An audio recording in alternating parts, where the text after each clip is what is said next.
Em nome de Jesus de Nazaré, nome que está acima de qualquer outro nome, estamos novamente com vocês para essa transmissão, para orarmos, para louvarmos ao Senhor, também para compartilharmos a sua palavra. Este é o dia que o Senhor tem feito, nós nos regozijamos e nos alegramos nele, somos privilegiados, porque somos do Senhor, temos a salvação em Cristo e graças a Deus pela noite que Ele nos deu para descansar e por mais este dia, para vivermos para a sua glória, para conhecê-lo mais e mais, amá-lo cada vez mais e torná-lo também cada vez mais conhecido. Deus abençoe vocês, queridos, de todas as partes. Vamos neste momento pedir a bênção de Deus sobre essa ministração. Pai, em nome de Jesus de Nazaré, peço neste momento que o Senhor incline os seus ouvidos à nossa oração, ao nosso clamor, que o Senhor abençoe o teu povo de toda parte, Senhor, de todos os lugares. Que essa transmissão, que essa ministração, Senhor, venha trazer, Senhor, paz aos corações, que ela venha trazer também, Senhor, restauração, salvação para o perdido, a cura para os enfermos, que ela venha, Senhor, transformar as vidas, que ela venha também abençoar as famílias, Senhor, os relacionamentos conjugais e as nossas vidas em geral. Que ela seja de bênção também para a nossa nação. Pai, em nome de Jesus, eu peço que o Senhor use o meu filho, Adriel, use a minha esposa, Senhora Simone, usa-me também nas tuas mãos e abençoa todo o teu povo, Senhor. Em nome de Jesus te pedimos. Amém. Bem, neste momento, no início, eu quero avisar vocês que nós vamos hoje a pedido. Então, teve uma pessoa que mandou uma mensagem pedindo que nós cantássemos hoje o hino 400 da harpa cristã. Nós já cantamos aqui, mas a pedido vamos repeti-lo. Em Jesus vivendo cada dia. O hino 400, depois de compartilharmos a palavra de Deus. E agora eu quero passar também para a Simone, para as suas palavras iniciais e também para algumas informações importantes. Bom dia a todos vocês que nos veem nessa manhã maravilhosa que o Senhor está nos concedendo. Aqui em São Paulo está friozinho, né? Está friozinho. Mas é tão bom ter mais um dia, mais um presente de Deus, mais uma oportunidade de viver, né? Apesar de tudo, apesar das dificuldades, mas é um dia mais próximo da vitória. Amém. Né? Mais um dia que o Senhor tem nos sustentado. Quero cumprimentar todos vocês da nossa Igreja Cristã da Trindade, lá em Cosmópolis, em Mogi, Jundiaí. Também quero cumprimentar lá em Osasco, Pirituba, Perus, todos vocês que nos veem da Igreja Cristã da Trindade daqui de São Paulo também. Mas você que não é da nossa igreja, também é muito bem-vindo nesse momento para estar conosco. Que Deus te abençoe e que este seja um momento especial onde você sinta o cuidado de Deus ministrando na tua vida, através dessa live. Quero cumprimentar você que nos vê de outros países, de outros estados, de outras cidades. Que Deus te abençoe. É tão bom saber, né, Paulo, que apesar de tudo isso, nós estamos agora como corpo de Cristo reunidos ainda que virtualmente. A internet, ela tem muito lixo, né? Muita coisa que não presta. Mas ela, bem usada, ela também proporciona muitas coisas boas. E o fato da gente ter esse recurso para estarmos juntos aqui, louvando ao Senhor como corpo de Cristo, é maravilhoso. Quero mandar um beijo. Hoje eu vou puxar a sardinha para o lado da minha família. Vai lá. Quero mandar um beijo para minha mãe, para os meus irmãos, para as minhas irmãs, para as minhas tias, a tia Terezinha, que sempre nos assiste, com a Débora. Um grande beijo para vocês, amo vocês. O Renatinho deve estar junto assistindo. Também quero mandar um beijo para a tia Alice, a Libinha, a tia Dalice, a Lolo, o André, enfim, a tia Clarinda, o tio Edno, todos vocês da minha família. Que Deus te abençoe cada um de vocês grandemente através dessa live também. Quero mandar um beijo também para minhas cunhadas, né? que às vezes nos assistem lá de Minas. Que Deus abençoe ricamente a vida de vocês também. E aqui de São Paulo também. Muito bem, nós temos aqui algumas informações para passar. Quero dizer-lhes de que a nossa próxima live, a live da oração, será na terça-feira às 19h30, 7h30 da noite, tá bem? E também nós temos aqui um aviso muito importante de uma ministração que a Valéria Esponhardi, né? A tia Valéria, que ela coordena o nosso ministério infantil na Igreja Cristã da Trindade, ela apresentará uma live muito linda no dia 30, no sábado, às 16 horas, 4 horas da tarde. Gente, não se esqueçam, famílias, aí, pais e mães que estão com seus filhos em casa, coloque-os em contato com a tia Valéria, porque vai ser uma ministração assim, de mexer com a criançada, e vai trazer grandes bênçãos também. Então não se esqueça, como é que faz mesmo? No Facebook? No Facebook da tia Valéria Esponhardi. E o tema, Paulo, vai ser super-heróis. Jesus, meu super-herói. Jesus, o meu super-herói. Muito, muito interessante. Né? E é sempre uma live cheia de criatividade, com bonecos, com coisas diferentes. É uma bênção, né? Então não se esqueça disso, tá bem? E também temos hoje outras lives, né, bem, da ICT?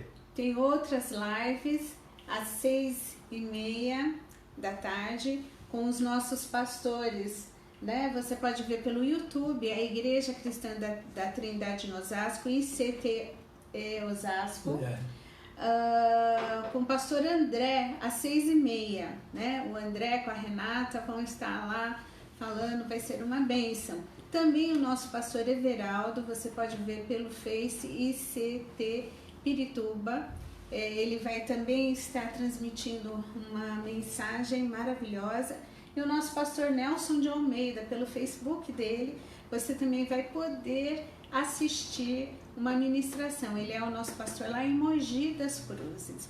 Então você tem aí a possibilidade de escolher uma delas, ver ao vivo, e as outras depois assistir, porque fica lá gravado, né? Então durante a semana você vai ter aí muito que ser abençoado, né? Então hoje às 6h30 da tarde temos aí essas ministrações com os nossos queridos pastores. Bom, e agora vamos falar de dinheiro. Dinheiro também faz parte. Na Bíblia, na vida de Jesus também.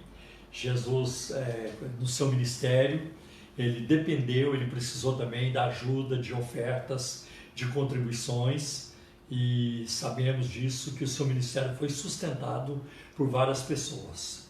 Principalmente agora numa época em que estamos com as portas fechadas, todas as nossas igrejas são fechadas, então nós continuamos com o desafio de continuar pagando contas, tem um punhado de coisa, não parou, né? E assim a gente precisa, a igreja, né, a obra de Deus precisa contar com a fidelidade do rebanho, do povo de Deus, nos dízimos e ofertas. Então eu vou passar para vocês os números das contas bancárias que a Igreja Cristã da Trindade, ela tem no Banco Bradesco, no Banco Itaú e também na Caixa Econômica Federal. Eu quero lembrá-los também de que você pode acessar essas informações no site da igreja, que é o www.ictrindade.com.br. Lá você tem essas informações, se você perder por aqui, né? Mas no Banco Bradesco, a agência, o número da agência é 548 e dígito 7. A conta corrente é 83.830 e o dígito 6, dígito meia dúzia. Agora no Banco Itaú, a agência 4836, Banco Itaú, agência 4836, conta corrente 16924, dígito 5.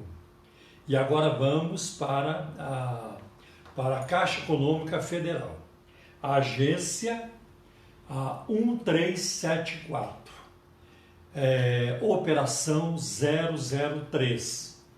E a conta corrente na Caixa Econômica Federal é 40 10 10 e o dígito 0. Então essas são as informações. Eu não vou repeti-las porque você pode depois assistir a live de novo. Nossas lives são reproduzidas no Spotify, no Deezer, no YouTube, no Facebook, e também elas aparecem no site da Igreja Cristã da Trindade.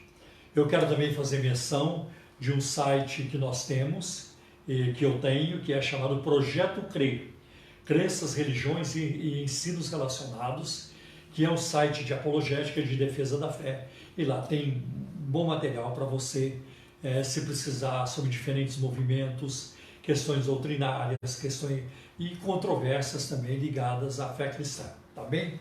Então, esses são os nossos recados principais. E agora com você, hoje eu me lembrei. Pois é, amados.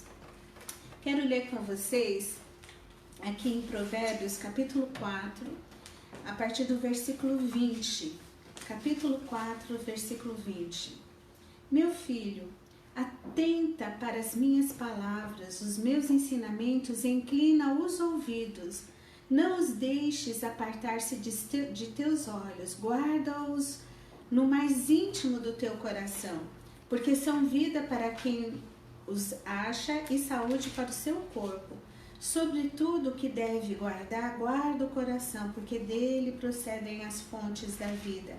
Desvia de ti a falsidade da boca e afasta de ti a perversidade dos lábios. Os teus olhos olhem direto e as tuas pálpebras diretamente diante de ti. Pondera a vereda de teus pés e todos os teus caminhos sejam retos. Não inclines nem para a direita e nem para a esquerda. Retira o teu pé do mal. É muito interessante, né, gente? Porque constantemente nós precisamos fazer uma faxina em nós. Ué, a faxina não é só na nossa casa? Não. A faxina também tem que ser em nós, na nossa mente e no nosso coração. E principalmente aquilo que tem alimentado, né, aí as nossas faltas, porque nós devemos tomar decisões e escolher aquilo que vai ficar fermentando dentro da gente, né? Porque a gente remoer a palavra de Deus é uma coisa, ficar relembrando de coisas boas, de bênçãos recebidas é uma coisa, mas a gente ficar cultivando aquilo que não é bom dentro do pensamento e do coração, isso é algo terrível. E aqui diz, sobretudo, o que se deve guardar, guarda o coração, porque dele procede a fonte de vida. Esse termo coração é um termo que abrange mente, emoção e vontade também. Aqui na minha nota de rodapé diz assim, a decisão é tomada no íntimo, né? Lá no versículo 21, como eu li, mas logo é demonstrada por atos. Portanto, o coração deve ser cuidadosamente guardado. Guardar o coração envolve o que é dito, o que é visto e o que é feito, né? Então, cuidado com aquilo que anda te alimentando, né? Com aquilo que você escolhe ver, ouvir, falar, né? Ler, enfim, mas que você possa fazer uma faxina. Que tipo de lixo tóxico está dentro de você e que está na hora de tirar isso de dentro, porque isso acaba te impedindo, inclusive, de receber bênçãos, né? Porque se lá atrás, quando aconteceram coisas que não deviam ter acontecido, né? Porque todo mundo em algum momento já sofreu injustiça, já passou por situações desagradáveis, e talvez na época nós não tivemos como nos defender disso, mas hoje o que fazemos com as lembranças que ficam ali nos atormentando e nos incomodando? Aí já é uma questão de escolha nossa, né? Então, guarda o teu coração, escolha ter no teu coração a paz, a alegria. Por mais que a gente enfrente tristeza, dificuldades, problemas, porque enquanto estivermos nesta vida, nós vamos ter esses períodos difíceis, mas que possamos sair disso sem os lixos, né? Porque a sujeira escondida, ela não é sinônimo de casa limpa, né? Eu costumo falar, olha, sujeira debaixo do tapete não é sinônimo de casa limpa. A sujeira está escondida, mas ela ainda está lá dentro da casa. Então, queridos e queridas, revisite os teus pensamentos, os teus sentimentos e peça ajuda a Deus para que seja feita uma troca, que a paz, a alegria, a transformação de Deus possa entrar, porque Ele tem o bálsamo para curar todas as feridas, e isso ser uma bênção na tua vida. Amém. Okay? Glória a Deus. É isso. Obrigado. Nós vamos orar agora para o momento da pregação, da palavra. Então, se una a nós nesse momento. Pai de amor, Pai de misericórdia, eu quero te louvar e te agradecer pelo teu infinito amor, porque tu és maravilhoso, tu és um Deus que vive e que reina, e além de ti não há outro em quem possamos, ó Pai, colocar a nossa confiança. Obrigada por este dia, mais um dia de vitórias que o Senhor tem nos dado. Te peço agora, Senhor, que use este momento para que cada pessoa que esteja sintonizada neste momento, agora ao vivo, ou que posteriormente irá ouvir, Senhor, essa mensagem, possa ser tocada pelo Teu Santo Espírito. Ah, Senhor, visita, Senhor, cada necessidade de cada coração, porque Tu és aquele que conhece tão profundamente, ó Pai, nada está oculto aos Teus olhos. Então, Senhor, usa o momento da Tua palavra, que é uma palavra que vivifica, que transforma, que salva, porque ela é verdadeira, porque nela, Senhor, Tu prometeste, Tu cumpriste o plano da salvação. Obrigada, ó Pai. Então, leve, Senhor, essa mensagem e que caia, ó Pai, em corações abertos e mentes abertas, como terra fértil, recebendo a boa semente da palavra para poder frutificar para a honra e glória do Teu nome, Senhor. Também te peço que abençoe Paulo, use-o neste momento, Senhor, que a Tua graça, o Teu poder possa, Senhor, transbordar na vida dele agora, enquanto ele transmite essa palavra, Senhor. Eu te peço em nome de Jesus, também que me ajude, ó Pai, ao traduzir isso para alcançar, Senhor, os corações das pessoas surdas, mudas, ó Pai, que eles possam ser também grandemente abençoados pela Tua palavra. Em nome de Jesus. Amém. Amém. Obrigado, meu bem. Eu quero começar a nossa reflexão hoje com Filipenses, um texto da carta que o apóstolo Paulo escreveu aos Filipenses, no capítulo 3, versículos de 7 a 8. Versículos 7 e 8.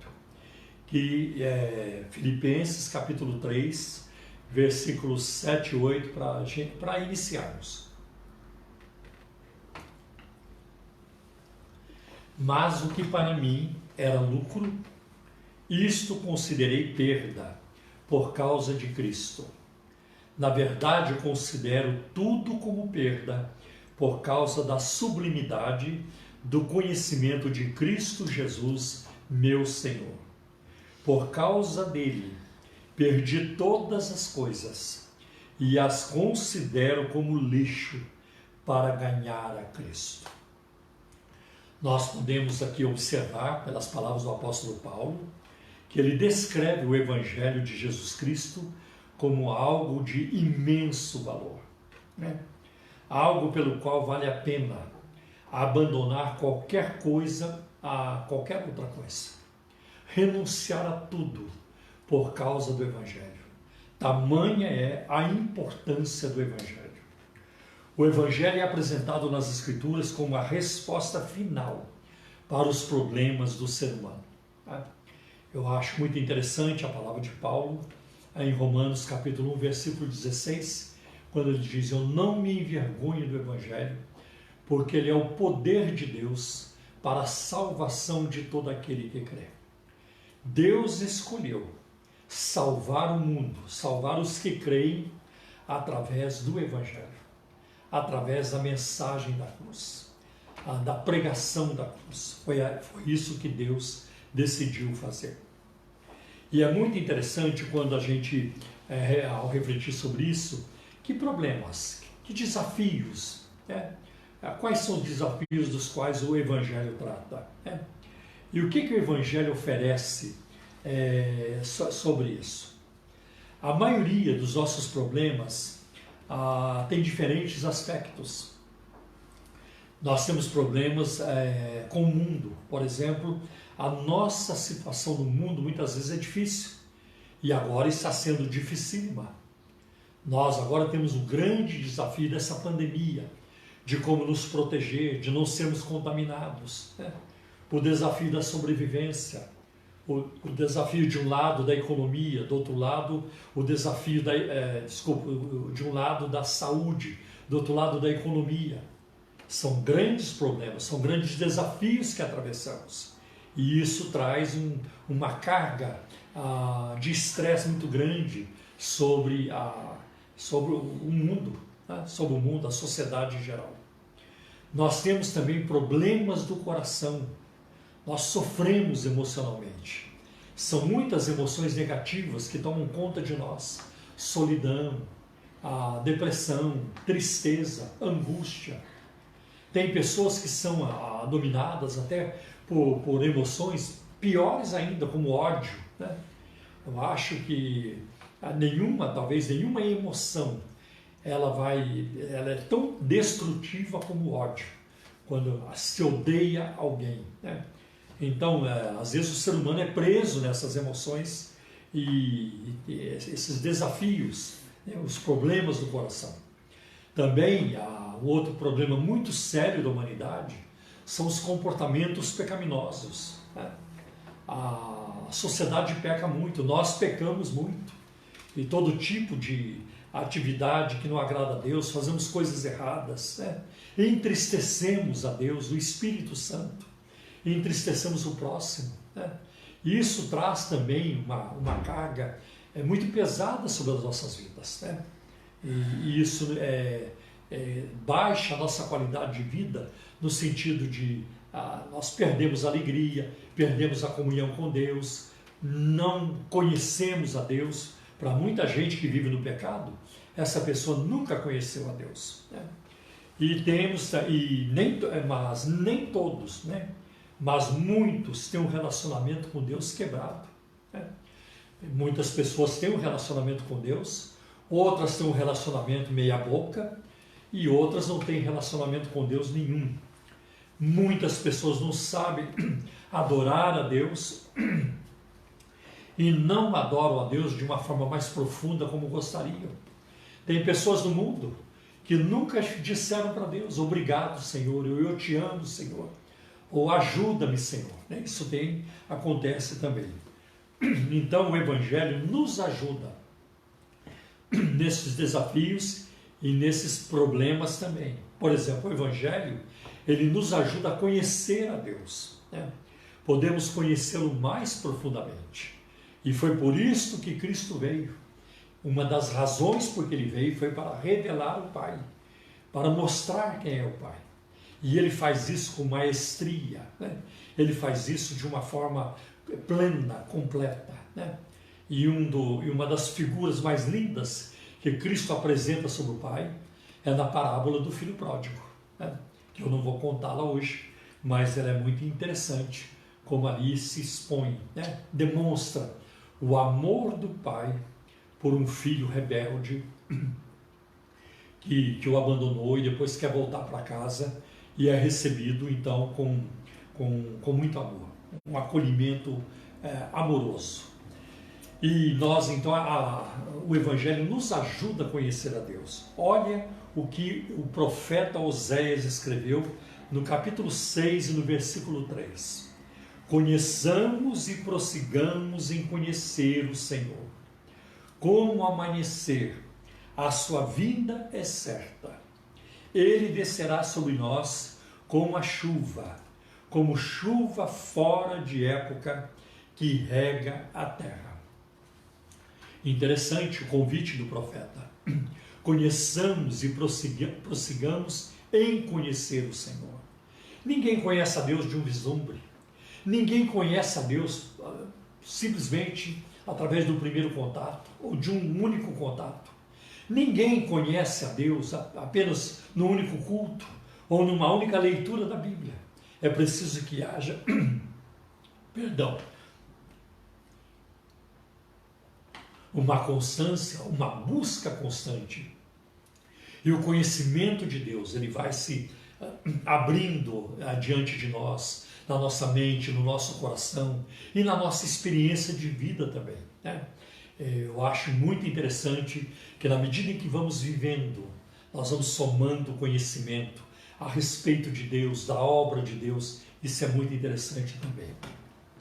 Aliás, o desejo do apóstolo Paulo, nesta mesma carta, no capítulo 3, neste mesmo capítulo que nós lemos, no versículo 10, eu quero conhecer a Cristo, né? Eu quero conhecer a Cristo, no poder da sua ressurreição e na comunhão dos seus sofrimentos. Paulo, apesar de toda a bagagem que ele tinha, das experiências que ele já tinha, ele expressa em Filipenses capítulo 3, versículo 10, o seu desejo de conhecer ainda mais a Cristo, né? E isso deve ser parte também da nossa vida. Também o conhecimento de Deus, o Evangelho nos ajuda o nosso ser interior a melhorar, né? E também nos ajuda nos nossos motivos para fazer as coisas. Simone leu agora há pouco Provérbios capítulo 4 e no versículo 23. Sobretudo que vocês tiverem que guardar, guardem o coração, porque dele procede as fontes da vida, as saídas da vida, as decisões da vida, procedem do coração. E o coração não é apenas este músculo de carne que nós temos aqui, que no grego é cardia, de onde nós temos cardiopatia, cardiologia, melhor cardiologia do que cardiopatia. Então nós temos tudo isso, né? Porque o coração é o centro da nossa vontade, das nossas emoções. Então ele é muito importante para nós, e ele é falado muito na Bíblia. Então não se trata apenas do nosso músculo de carne aqui no nosso peito, que bomba o nosso sangue, mas tem muito mais a ver, também é muito mais rica essa aplicação dessa palavra, né? Então nós temos que guardar o coração. E em Romanos capítulo 12, versículos 1 e 2 diz: rogo-vos, pois, irmãos, pela compaixão de Deus, que apresenteis os vossos corpos como sacrifício vivo, santo e agradável a Deus, que é o vosso culto racional. E não vos conformeis com este mundo, mas procurai, né, entender qual seja a boa, perfeita e agradável vontade de Deus. Olha como o Evangelho nos ajuda nas nossas motivações, ao conhecermos a vontade de Deus, sabermos dos seus propósitos, dos seus projetos, o que Deus quer de mim, o que Ele espera de mim, né? O que envolve o meu relacionamento com Ele, né? Eu acho isso muito interessante.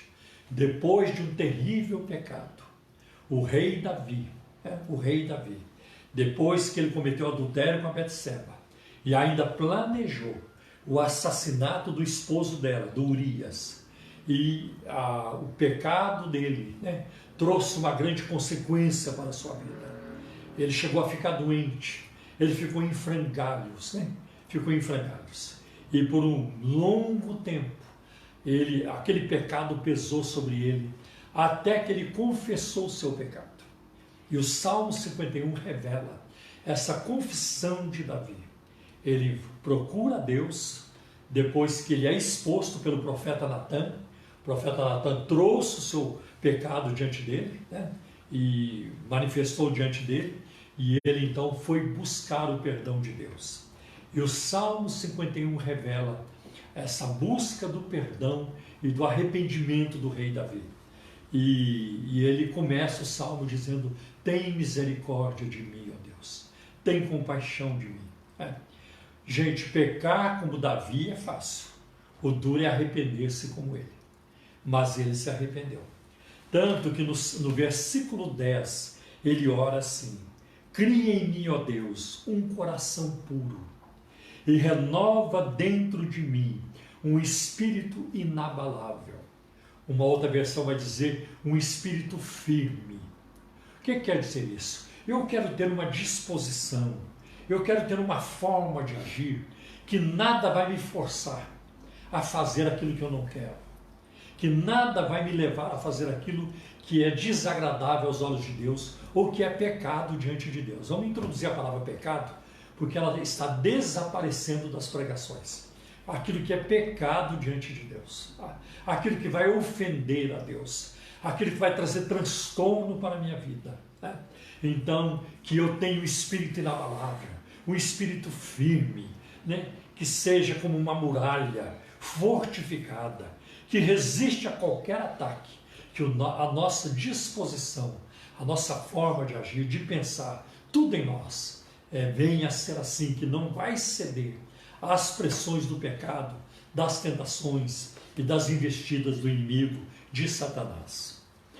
Também o Evangelho modifica o nosso comportamento. A pessoa que se converte a Cristo, ela passará a viver uma vida santificada, separada do pecado.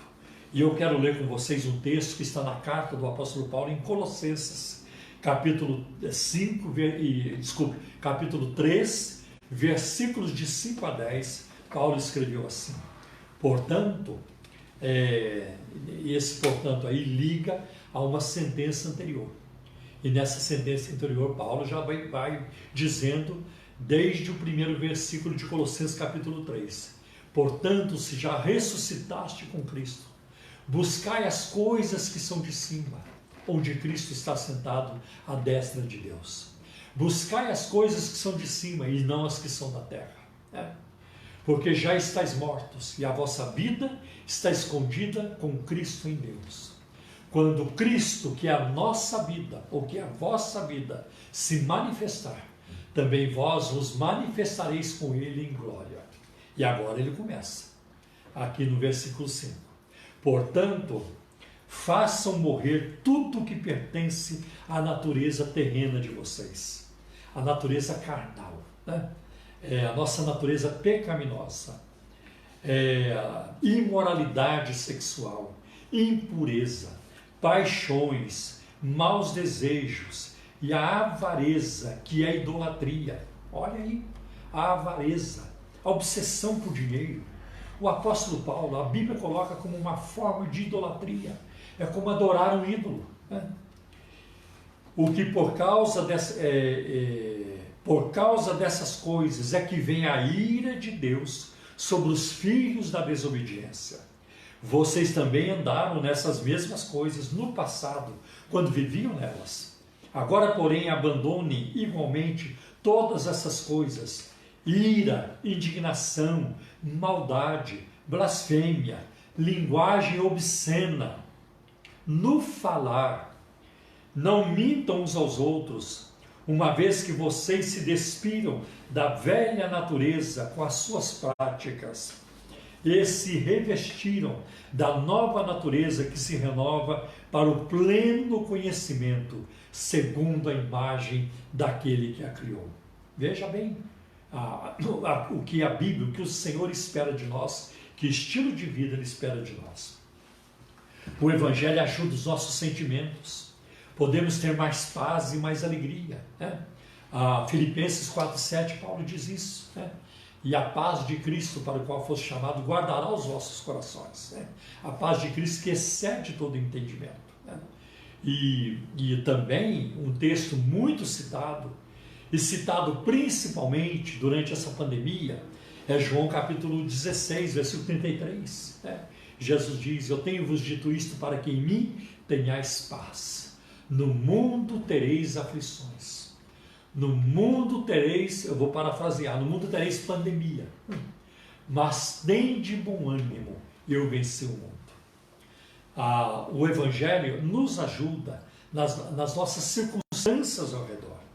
Ele nos ajuda a influenciar as famílias, as pessoas para o bem.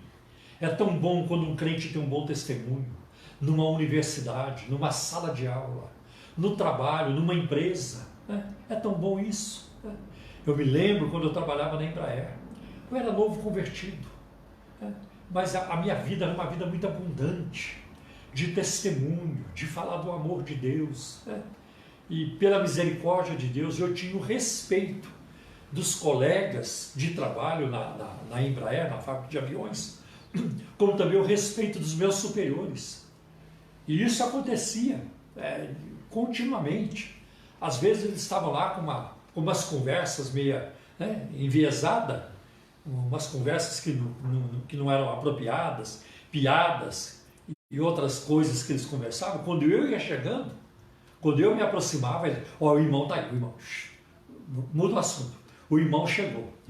Eles me chamavam de irmão, ou me chamavam de Paulo, irmão, o irmão Paulo, todo mundo me chamava, porque eles sabiam que eu era um cristão, que eu era um crente em Jesus.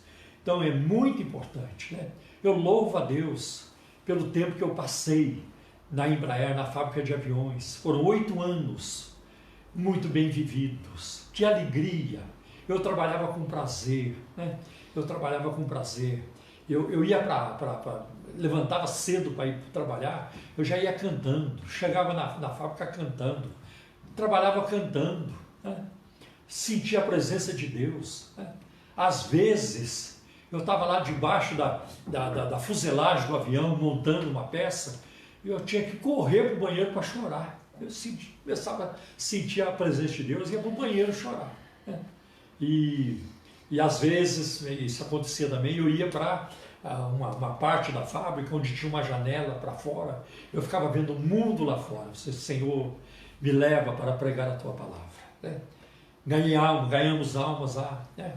Algumas almas que nós ganhamos lá hoje são pastores, né? Outros não são, mas vão todos para o céu, são mais importantes. Então é uma vida gratificante quando nós podemos comunicar o amor de Deus com a nossa vida também, né? Eu aprendi algo há bastante tempo, há muito tempo aprendi algo, que quando nós estamos numa situação em que nós não conseguimos falar de Jesus, porque não dá, que não pode naquele momento, né? Algo que impede naquele momento. Então os papéis se invertem. É Jesus quem fala de nós e vai mostrar para as pessoas a paz que Ele colocou em nós, a alegria do Espírito Santo, né? Nossas palavras, nossas ações, nossas formas de agir, de reagir também, de nos conduzirmos. Isso fala muito alto, né?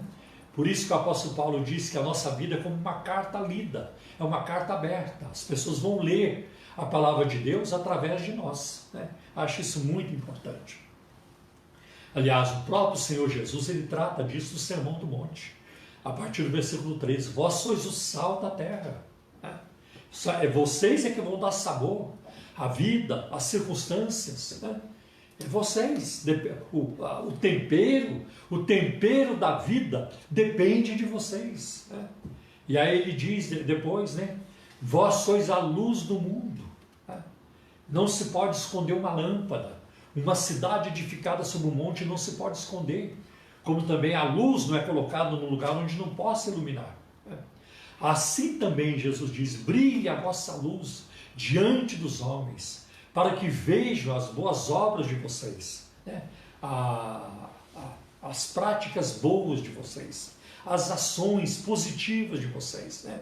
Vejam as boas obras de vocês e glorifiquem a vosso Pai que está no céu. Você percebeu que a prática das boas obras não é para o nosso deleite, não é para construir nossa reputação, não é para alguém dizer, nossa, como ele é maravilhoso e tudo, não, é para glorificar a Deus, como Deus é bom, como Ele age nas criaturas. Assim é, né? Eu acho muito bonito, por exemplo, a teologia reformada, ela tem um conceito chamado de graça comum, né? Os teólogos reformados, eles cunharam este termo. A graça comum, se não me engano, tem a ver com Mateus capítulo 5, versículo 48. Deus faz o sol brilhar sobre os bons e os maus, sobre os justos e injustos. Então, mesmo quando o incrédulo ele faz uma coisa boa, Deus está sendo glorificado. Alguém, por exemplo, que faz uma música muito bonita, uma sinfonia, uma valsa, né? E dali a humanidade vai se beneficiar daquilo. É Deus, aquilo veio de Deus, né? Alguém, por exemplo, que inventa uma vacina, cria uma vacina, um remédio. Por trás dessa criação, o verdadeiro herói é Deus, né? Então, em tudo, Deus deve ser glorificado, e também através das nossas boas ações, né? Quais devem ser as nossas prioridades, né? Devemos nos preocupar com as coisas que o Evangelho prioriza, né? Porque o diabo consegue nos envolver com coisas menos importantes. Ele trabalha distração na nossa vida, né? Olha isso, olha aquilo, né? Olha aquilo outro, olha aquilo ali, né? Às vezes a mídia faz isso. A mídia quer chamar a nossa atenção por uma coisa que não faz sentido, né? E vira uma discussão na sociedade, e não para, né? É uma canseira, parece uma goteira, não para de pingar, né? Às vezes tira a gente da prioridade. Não, o foco é esse, o foco não é. Nós temos coisas mais importantes. Quem determina as prioridades da nossa vida não é a mídia, não é programa de TV, não. Quem determina as prioridades da nossa vida é a palavra de Deus, é o Espírito Santo, aquilo que ele inspirou, aquilo que foi escrito por divina revelação, né? E inspiração. Então, nós precisamos colocar nossas prioridades em ordem, né? O desafio é de manter um senso de prioridade que tem por base, né, na realidade e na verdade bíblica. É investir no mais importante, né? Olha o que diz Eclesiastes capítulo 12, versículos 13 e 14, né? De tudo que se ouviu, a conclusão é esta: tema a Deus e guarde os seus mandamentos, porque isto é o dever de cada pessoa. No livro de Eclesiastes, Salomão faz um resumo da sua vida, né? Alguns dividem o livro de Eclesiastes em 3 fases, né? Salomão quando era jovem, Salomão já na meia-idade e Salomão na velhice, né? Então, quando chega na última fase, que é aqui no capítulo 12, na última fase, ele faz um resumo e diz: querem saber de uma coisa? O mais importante de tudo, teme a Deus, né? Tema a Deus e guarde os seus mandamentos, porque isto é o dever de cada pessoa. Porque Deus há de trazer a juízo todas as obras, até as que estão escondidas, quer sejam boas, quer sejam más. Se nós bagunçarmos as prioridades, tornamos-nos como os fariseus. Os fariseus no Novo Testamento, e Jesus os repreendeu duramente e várias vezes, eles, tanto que em Mateus capítulo 23 e no versículo 23, olha só o que Jesus diz. Jesus mostra-lhes que eles estão com as prioridades fora de ordem. E ele diz assim a eles: ai de vocês, escribas e fariseus hipócritas, porque vocês dão o dízimo da hortelã, do endro e do cominho, e desprezam os preceitos mais importantes da lei, a justiça, a misericórdia e a fé. Mas vocês deviam fazer estas coisas sem omitir aquelas. Eu venho de um contexto onde se valorizava muito mais a roupa do crente, como é que estava o cabelo do crente, como é que estava, se estava de barba ou sem barba, sabe? Não faz sentido. Tem coisas mais importantes do que isso, né? A conversão, ela provoca na pessoa uma mudança de dentro para fora. O desejo de agradar a Jesus, de servir a Deus, ele é constante, ele arde, é como uma chama, é como um fogo que não se apaga. Você não precisa impor sobre as pessoas, você tem que fazer isso, você tem que fazer aquilo. O Evangelho não é imposição, é libertação. É ser livre para amar a Deus, para fazer a vontade de Deus, e não colocar algemas humanas, caprichos humanos, nada disso, né? Então, os fariseus faziam isso e Jesus os repreendeu. Vocês desprezam o mais importante da lei, a justiça, a misericórdia e a fé. Mas vocês deviam fazer estas coisas sem omitir aquelas. Quer dizer, é importante dar o dízimo, tudo isso, mas não pode esquecer do mais importante da lei, e entre elas a misericórdia e a justiça também, e a fé. Não importa o que aconteça, a nossa principal preocupação deve ser o amor a Deus e ao próximo. Eu me lembro, numa das lives passadas, eu tratei deste texto aqui, de Mateus capítulo 22, versículos 37 a 40, quando o mestre da lei perguntou para o Senhor Jesus: qual é o maior de todos os mandamentos? E Jesus respondeu: amarás o Senhor teu Deus de todo o teu coração, com toda a tua mente, né? E o teu próximo como a ti mesmo. Né? No nosso esforço de trazer as pessoas ao Evangelho, temos que tomar cuidado com a nossa forma de apelo. Né? Com a nossa forma de apelo. Hoje tem apelos ridículos. Né? As igrejas evangélicas modernas, principalmente as neopentecostais, estão, da teologia da prosperidade, elas estão obcecadas com o crescimento numérico e bombardeiam as pessoas nas suas necessidades imediatas. Eu nunca fui a favor de um pastor, e eu já vi isso acontecer, chega no mês de janeiro ou no mês de dezembro, ele já anuncia o plano para o ano seguinte. Meus irmãos, no próximo ano nós queremos 3.000 novos membros. Não, não funciona assim. Isso não é bíblico. Olha lá no livro de Atos. E o Senhor acrescentava à igreja os que haviam de se salvar. O crescimento da igreja é um ato, é uma obra soberana de Deus. É Ele quem vai acrescentar. Nós fazemos a nossa parte, com certeza, evangelizar, orar, comunicar a palavra, ir atrás. Né? Mas o salvar é Deus quem faz. Eu não tenho poder para salvar ninguém, nem você. Né? Então é um ato soberano de Deus. Agora, eu fico incomodado com esses planos de crescimento da igreja. Queremos 3.000 novos membros. Aí não alcança, aí fica frustrado. Então aquilo foi de Deus ou não foi? É melhor submetermos à soberania do Senhor. Ele sabe o que faz, não é mesmo? Existem aqueles que apelam para o evangelho social. Só fala em justiça social, só fala em justiça, só fala mal do governo, qualquer que seja o governo, o tempo todo. Só miram na terra. Né? A leitura que eles fazem da Bíblia é uma leitura materialista. Né? Só fala em política, em justiça social, temos que combater isso, combater aquilo. Não, eles não conseguem focar na palavra de Deus. E só falam em comida para o povo e tudo isso. É verdade. Né? Só a cesta básica não basta. Só a cesta básica não adianta a pessoa encher o estômago e o coração está vazio, a alma vazia e perdida. Também o contrário está errado. Não adianta você só ficar pregando a palavra de Deus e não ajuda quem precisa. Eu vi muito isso acontecer. E Tiago, ele condena isso na sua carta. Se o teu irmão está com fome e você diz: Deus te abençoe, eu vou orar por você, mas não ajuda o teu irmão, não lhe dá nada, isso não é evangelho. Então, nós em primeiro lugar pregamos o evangelho está acima de tudo.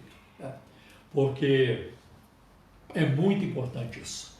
Eu digo para você, todas as igrejas, ministérios, vertentes, pastores, pregadores que miram no evangelho social, eles não conseguem pregar salvação. Mas todos aqueles que são leais à pregação do evangelho, que pregam a salvação em Cristo, a vida eterna em Cristo, eles são leais também, eles são fiéis em ajudar o próximo, em combater as injustiças, em fazer o trabalho completo. É muito importante isso. Então, como temos que ter isso em mente. Né? Então, não quero ficar apenas no material, falando de política, falando de economia. Tem pastor que só fala de economia, tem pastor que só fala de política. Nós falamos da palavra da fé. Está lá em Marcos, capítulo 4, versículo 14, dentro da parábola do semeador. Jesus disse assim: o que semeia, semeia a palavra. Esse é o nosso chamado. Tem outros que pregam o evangelho só da cura, só da prosperidade. Você vai ganhar muito, você vai ficar rico. Creia em Cristo, aceite Jesus e fique rico. Essa não é a mensagem do evangelho. Não. A mensagem do evangelho é outra. Você é pecador, você está perdido, você é inimigo de Deus. Você está indo para o inferno e Jesus Cristo morreu para te salvar. Não apenas para te tirar do inferno, mas para tirar também o inferno de dentro de você. Porque em Cristo a alegria e a paz. É assim que nós vemos, né? E também nós não podemos pregar o evangelho do me sinto bem, da autoajuda, eu me viro, eu sei o que eu faço, eu posso. Tem muito disso hoje. Acredite em você, acredite nos seus sonhos. Tem outros que até falam que Deus tem sonhos para a sua vida. Deus não tem sonho nenhum para a nossa vida. Nenhum sonho. E eu quero dizer para vocês que Deus não sonha. Isso é contra a natureza de Deus. Sonhar é para quem dorme. Sonhar é para quem dorme. Você dorme, você vai sonhar. E quem sonha acordado tem o quê? Tem desejos. Né? Quem sonha acordado tem assim... fica, tomara isso, tomara aquilo, oxalá eu conseguisse isso ou aquilo. Agora, Deus não sonha. Você acha que Deus está lá no céu? Eu tenho um sonho. Eu queria tanto fazer algo pelo Paulo Romeiro, esse é o meu sonho. Eu tenho um sonho de consumo. Deus não tem isso. Deus é infinito em poder, Ele tem planos, Ele tem desígnios, Ele tem projetos, Ele tem a sua vontade que opera sem qualquer restrição. Nada pode impedir o seu agir. Ele mesmo pergunta no livro de Isaías: operando eu, quem impedirá? É uma pergunta retórica. Quem impedirá? Ninguém. A resposta já está aí junto com a pergunta. Ninguém. Então, esse negócio de os sonhos de Deus, os sonhos que Deus tem para mim, mentira. Deus não tem sonho para nós. Deus tem seus planos que se estabelecem, tá? E que estão acima dos nossos. Por isso que muitas vezes os seus planos e os meus não dão certo. Eu vou fazer isso, fazer aquilo. Deus muda. Já fez isso comigo. E faz isso com todo mundo que Ele quiser. Então, agora, os planos de Deus sempre serão melhores do que os nossos planos. Isso é muito importante. O Evangelho da autoestima, né? Da autoajuda, são novidades que surgiram, mas é um outro Evangelho. Veja, o Evangelho não promete completa satisfação nesta vida. Né? Ao contrário, tem pessoas que sofrem por causa do Evangelho. Paulo diz, eu li o texto no início, eu perdi tudo por causa do Evangelho. Para o apóstolo Paulo, o Evangelho não foi um bom negócio, do ponto de vista humano, do ponto de vista do lucro humano. O Evangelho é um péssimo negócio para muita gente. Tem gente que perde família, perde bens, perde emprego por causa do Evangelho. Tem patrão que manda o empregado embora quando fica sabendo que ele se tornou crente. Tem marido que abandona a esposa e vice-versa. Eu enfrentei muita luta na minha família quando eu me converti ao Evangelho. Porque a minha família tradicionalmente é católica. Eu falo isso com muito respeito a eles. Eu amo a minha família. Eu os amo muito. Mas eu fui assim como que colocado de lado. Não por todos. Não por todos. Mas teve pessoas na minha família que me passaram a evitar, principalmente meu pai. Eu me lembro uma vez, eu estava com a minha esposa e a minha filha, a Aline, que muitos de vocês conhecem, ela era ainda muito pequenininha. E nós chegamos na casa do meu pai e a minha mãe veio me encontrar no portão. Meu filho, hoje você não vai poder entrar porque o seu pai não quer que você entre. Porque você agora é crente e tudo isso, não tem importância. Não tem importância. O dia que ele disser que nós podemos entrar, a gente entra de novo. Nesse caso, nós somos sem vergonha. Nós somos sem vergonha. Crente é assim. Crente não pode assumir essa atitude. Nunca mais boto o meu pé aqui. Não. Nessa hora, o crente tem que ser sem vergonha. Não, mas não tem importância, só fique em paz. E nós fomos almoçar na casa de uma das minhas irmãs. E o tempo foi passando, eu dei-lhe uma Bíblia. E o nosso relacionamento nunca foi bom. Mas o meu pai, 4 meses antes de falecer, ele recebeu a Cristo como Senhor e Salvador. Comigo. Ele me chamou. A minha mãe me telefonou, seu pai quer falar com você. E eu fui lá para Minas. E eu ia sempre, mas eu fui especificamente para isso. E 4 meses antes dele falecer. E eu vi uma transformação. Todos viram uma transformação na vida dele. Uma coisa que ele fez, ele começou a chamar todas as pessoas com quem ele tinha encrencado ao longo da vida. Chama fulano, porque ele estava acamado. E ele foi pedindo perdão para todos. Que coisa tremenda, que coisa tremenda.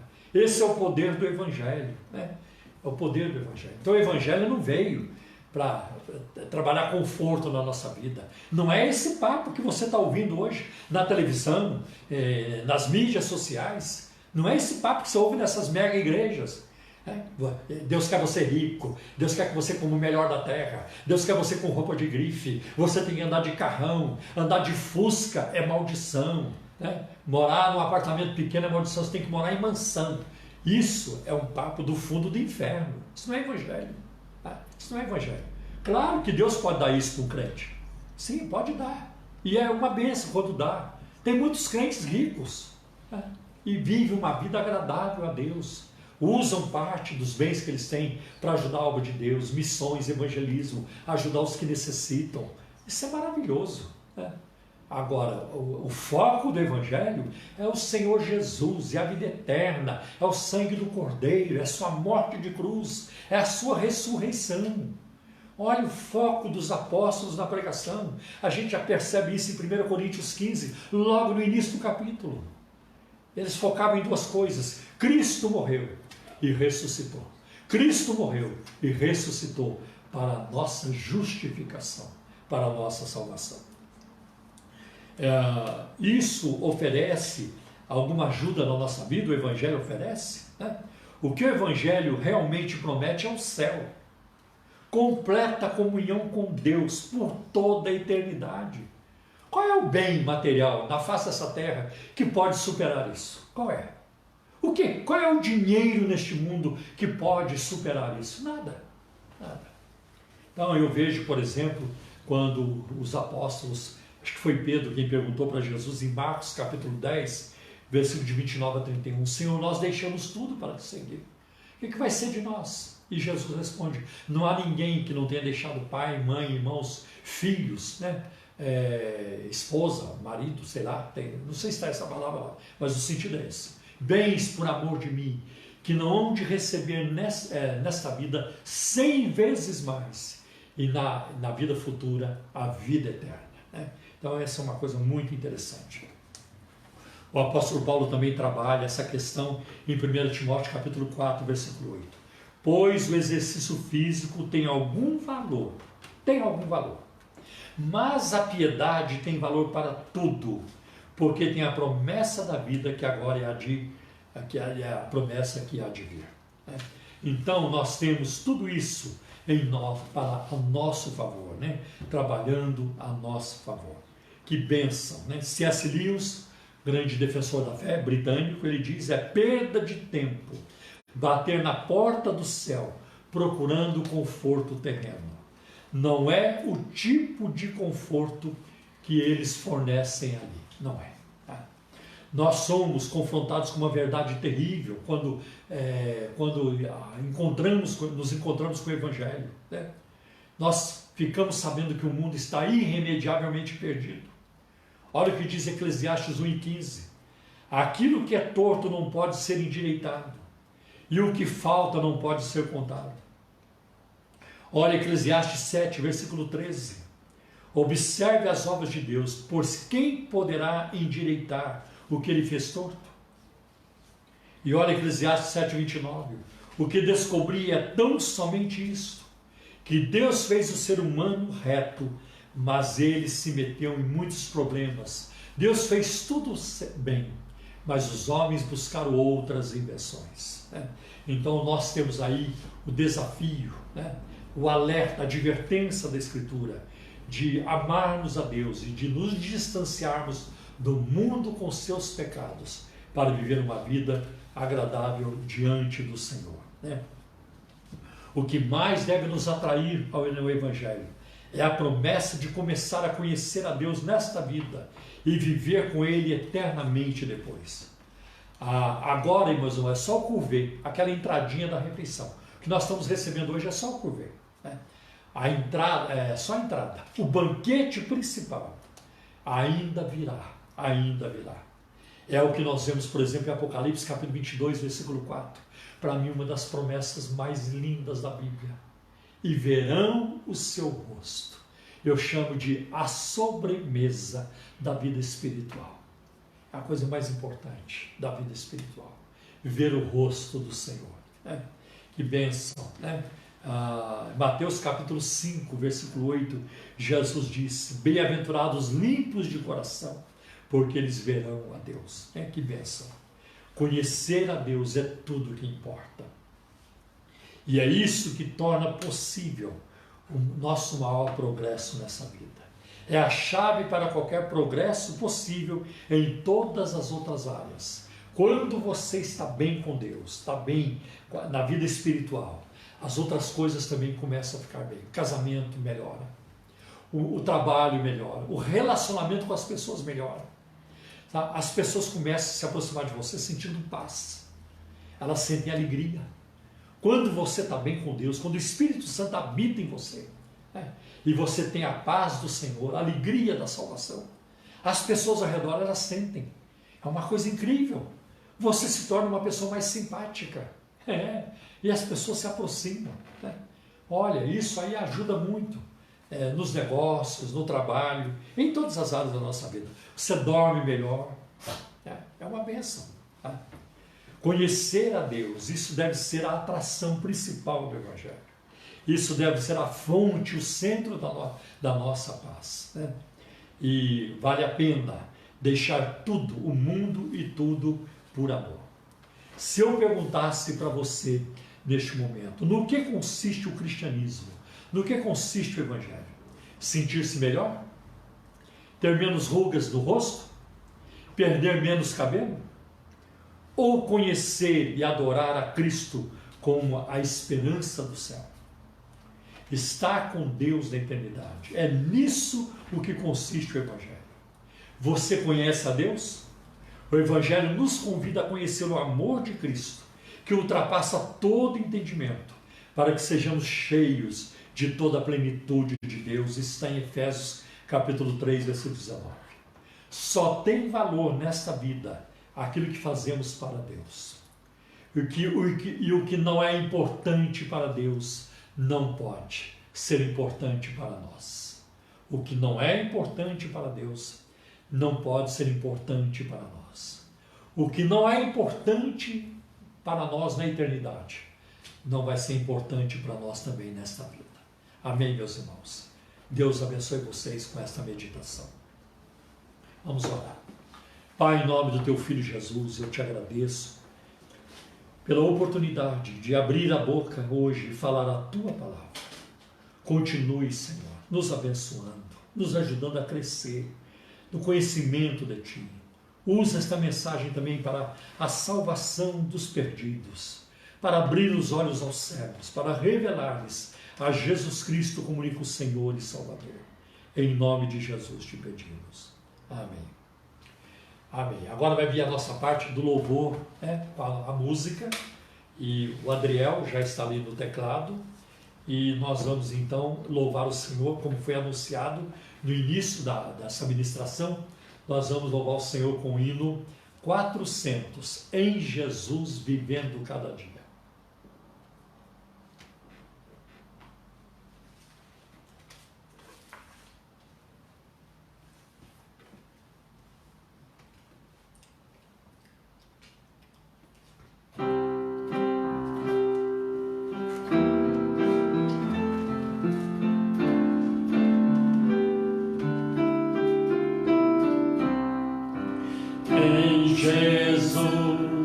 Vivendo cada dia, em Jesus eu tenho alegria, em Jesus, ó doce harmonia, em Jesus desfruto a paz de Deus, em Jesus, na rocha inabalável, em Jesus, no homem incomparável, em Jesus, no Deus tão adorável, em Jesus, Deus eu temerei, em Jesus, a graça é infinita, em Jesus, ó bênção inaudita, em Jesus, minha alma é bendita, em Jesus.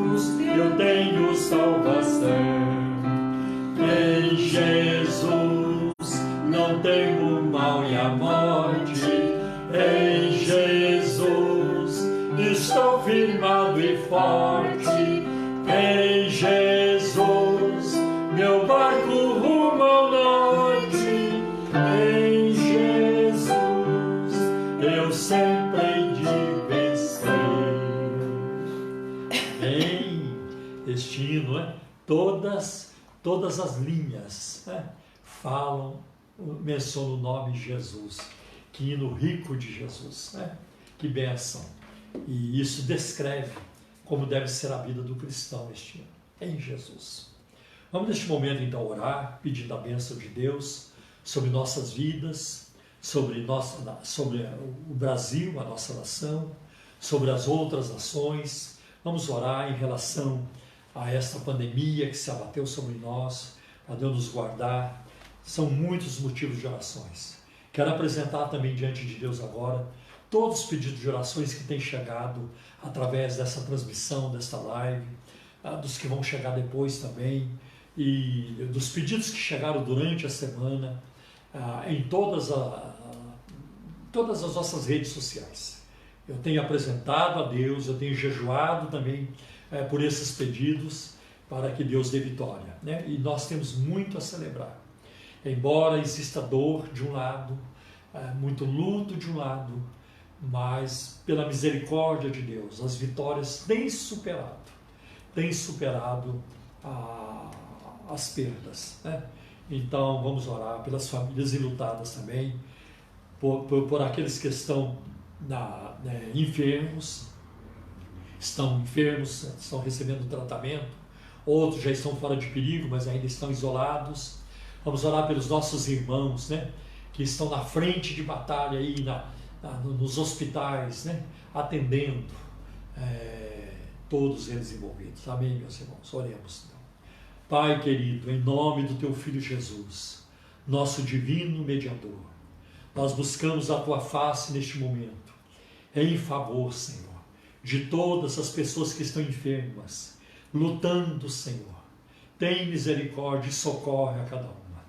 Não permita, Senhor, que elas fiquem sem equipamento, Senhor, sem remédio, sem atendimento médico.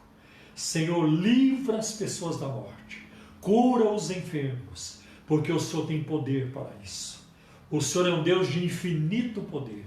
Estende a Tua mão restauradora, a Tua mão curadora, e Senhor, e faz uma grande obra, em nome de Jesus. Também quero pedir, Senhor, a Tua misericórdia sobre os médicos, sobre os enfermeiros e enfermeiras, todas as pessoas envolvidas, desde aqueles que tiram de dentro de casa para levar para o hospital. Protege, Senhor, não permita que essa contaminação se alastre. Ajuda, Senhor, a reduzir, faz reduzir, Senhor, o número de óbitos, o número de contaminados, de infectados, o número de óbitos, Senhor, em todo o Brasil e em todo o mundo, em nome de Jesus. Tem misericórdia, Senhor, da Itália, da Rússia. Tem misericórdia, Senhor, dos Estados Unidos. Tem misericórdia da Espanha, Senhor, da França, Senhor, de todos os lugares, da América Latina toda, da América do Sul, do Equador, do Peru, Senhor, de todos os lugares, Senhor. Tem compaixão do Brasil. Livra a nossa nação. Livra o mundo em todas as áreas, na África, na Ásia, em todos os continentes, Senhor, na Europa toda, em nome de Jesus. Pai de amor e de misericórdia. Senhor, abençoa também as autoridades constituídas em todas as nações. Abençoa, Senhor, aqui no Brasil, Senhor. Abençoa o presidente da República. Abençoa os seus ministros de estados. Senhor, abençoa o presidente Jair Bolsonaro. Abençoa o ministro Paulo Guedes da Economia. Abençoa também, Senhor, todo o Ministério da Saúde, Senhor. Meu Deus, os governadores, os prefeitos, os vereadores, deputados e senadores, Senhor. Todas as autoridades. Deus, afasta, Senhor, a prática do mal. Afasta, Senhor, os desvios de recursos, Senhor. Afasta, meu Deus, as mentes perigosas, as mentes corruptas, Senhor, Senhor, da vida pública da nação. Em nome de Jesus de Nazaré, tem misericórdia. Senhor, livra o Brasil, Senhor, do caos. Livra o Brasil, Senhor. Ajuda-nos, abrevia a nossa quarentena, Senhor, de uma forma segura. de uma forma tranquila para todos, para que, Senhor, abrevie a nossa quarentena. Senhor, afasta da vida pública no Brasil os políticos corruptos, mal intencionados, que dificultam o combate à corrupção. Afasta esses homens e mulheres da vida pública. Afasta os juízes corruptos, Senhor. Livra o Brasil dos juízes corruptos, Senhor, em nome de Jesus. E de grande parte deles vem a dificuldade de se combater a corrupção no Brasil. Afasta os juízes corruptos da nação, desde o Supremo Tribunal Federal, desde o STF até as instâncias inferiores. Afasta, Senhor, os juízes corruptos. Nós te suplicamos, Senhor, porque o Senhor é Deus de justiça. O Senhor é Deus que ama, Senhor, os pequenos, que ama, Senhor, a todos, que ama o ser humano. E por amor, Senhor, de cada vida nessa nação, afasta essa gente, Senhor, dos seus postos, Senhor, onde eles têm perpetrado o mal, e eles têm praticado o mal e danificado e trazido grande prejuízo para a nação. Livra-nos dessa gente, Senhor.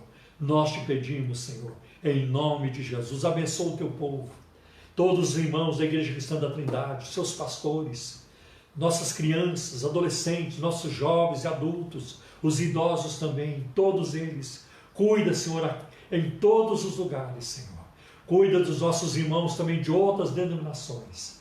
Senhor, dos pastores também, em toda parte. Cuida, Senhor, de cada vida na face da terra. Nós te pedimos, Senhor, em nome de Jesus. Amém. Deus é bom, meus irmãos. Deus é bom. E o Senhor está trazendo vitórias para a nossa vida. Amém. Também quero fazer uma breve oração, ainda que eu esqueci. Peço também, meu Senhor, que o Senhor venha confortar as famílias enlutadas. Tenha misericórdia daqueles que, Senhor, nem viram seus entes queridos partirem. Quanta dor. Como é difícil administrar essa situação. Mas para o Senhor não é.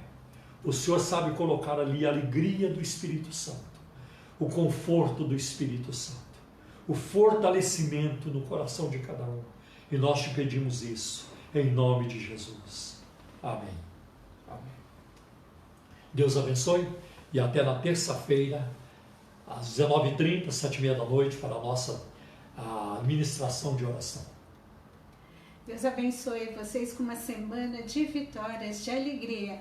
E não esqueça, faxinar a mente e o coração para que você receba as bênçãos do Senhor, afastando os sentimentos negativos, tá? Que Deus te abençoe. Amamos vocês e que a graça de nosso Senhor e Salvador Jesus Cristo, que o amor de Deus, o nosso eterno Pai, que a comunhão e a consolação do Espírito Santo seja com todos vocês, hoje e para todos sempre. Amém.